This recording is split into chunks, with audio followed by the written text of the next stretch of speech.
Investigative thriller ഫാൻസിന് വേണ്ടി ഒരു പടം പറയുകയാണ് A widows game. Carlos cider സംവിധാനം ചെയ്ത നെറ്റ്ഫ്ലിക്സിൽ റിലീസായ ഈ സ്പാനിഷ് ക്രൈം ത്രില്ലർ ഡ്രാമ സിനിമയെ കുറിച്ചാണ് ഇന്ന്.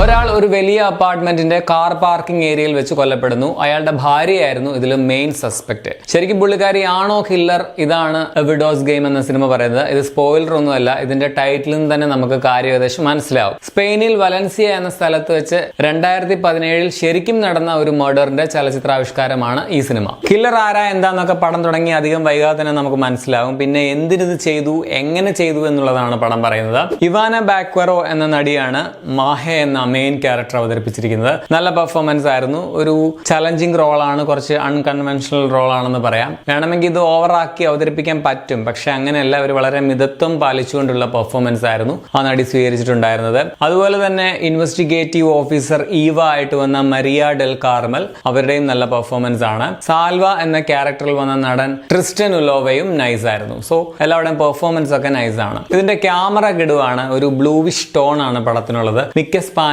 പടങ്ങൾക്കും നിങ്ങൾക്ക് നോക്കിയാൽ മനസ്സിലാകും ഈ ഒരു ടോൺ കാണാൻ പറ്റും. അതുകൊണ്ട് തന്നെ ഈ സ്പാനിഷ് പടങ്ങൾക്ക് ഒരു റിച്ച് ഫീൽ അല്ലെങ്കിൽ ഒരു ഗ്രാൻഡ് ആയിട്ടുള്ള ഒരു സിനിമാറ്റോഗ്രാഫി ഉണ്ടെന്ന് നമുക്ക് തോന്നും ഈ ഒരു ടോൺ കണ്ടാൽ തന്നെ. അതുപോലെ ബാക്ക്ഗ്രൗണ്ട് സ്കോർ, പ്രൊഡക്ഷൻ ഡിസൈൻ ഒക്കെ നല്ലതാണ്. അങ്ങനെ ടെക്നിക്കലി പടം നൈസ് ആണ് കേട്ടോ. പടത്തിൽ അങ്ങനെ വലിയ ഹൈ മൊമെന്റ്സ് ഒന്നും ഇല്ല എന്നുള്ളതൊരു നെഗറ്റീവായിട്ട് പറയാം. ഇത് ബോട്ട്സ് ആണ്, എന്ന് വെച്ചാൽ ബേസ്ഡ് ഓൺ എ ട്രൂ സ്റ്റോറിയാണ്. സ്ക്രിപ്റ്റിൽ അതുകൊണ്ട് തന്നെ ഒരുപാട് സിനിമാറ്റിക് ആക്കി ഇവര് ഫിക്ഷൻസ് ഒന്നും കൂടുതലായിട്ട് യൂസ് ചെയ്തിട്ടില്ല എന്നാണ് എനിക്ക് തോന്നുന്നത്. ഉണ്ടെങ്കിൽ തന്നെ അത് വളരെ മൈൽഡ് ആയിട്ടാണ് ഉപയോഗിച്ചിട്ടുള്ളത്. അതുകൊണ്ട് തന്നെ വളരെ പതിഞ്ഞ താളത്തിൽ പോകുന്ന ഒരു പടമാണ്. സോ എല്ലാവർക്കും ഇഷ്ടമാകുമോ, രസിക്കുമോ എന്നൊന്നും എനിക്കറിയില്ല. പിന്നെ ഒരു വലിയ ഇമോഷണൽ കണക്ഷൻ ഒന്നും നമുക്ക് യാതൊരു ക്യാരക്ടേഴ്സിനോടും ഈ പടത്തിൽ തോന്നില്ല എന്നുള്ളതും ഒരു സത്യമാണ്. പിന്നെ ഈ ക്രൈം നടന്ന സ്ഥലത്ത് ഒരു CCTV ക്യാമറ പോലും ഇല്ല എന്നുള്ളത് ഒരു കഷ്ടമായിട്ട് തോന്നി. ഇതൊക്കെയാണ് നെഗറ്റീവായിട്ട് എനിക്ക് പറയാൻ തോന്നുന്നത്. ആകമൊത്തം ടോട്ടലിൽ ഒരു ഡീസന്റ് വൺ ടൈം വാച്ചബിൾ ഫിലിമാണ്. ഭയങ്കര സസ്പെൻസോ ത്രില്ലിങ്ങോ സംഭവമോ അങ്ങനെയൊന്നും ഇല്ല. അമിത പ്രതീക്ഷയില്ലാതെ കണ്ടാൽ ചിലപ്പോൾ നിങ്ങൾക്ക് ഇഷ്ടമാകുമായിരിക്കും. ഒരു ഓക്കെ ഫീൽ എന്ന് നിങ്ങൾക്ക് തോന്നിയേക്കാം. ഒരു ആവറേജ് പടമാണ് സത്യത്തിൽ. താല്പര്യമുള്ളവർക്ക് നെറ്റ്ഫ്ലിക്സിൽ കാണാം.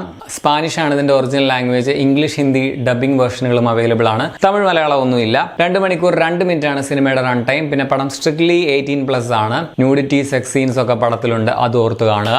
അപ്പോൾ നിങ്ങൾ ഈ പടം കണ്ടുള്ളവരാണ്, നിങ്ങളുടെ അഭിപ്രായം കമന്റിൽ രേഖപ്പെടുത്തുമല്ലോ. ശരി.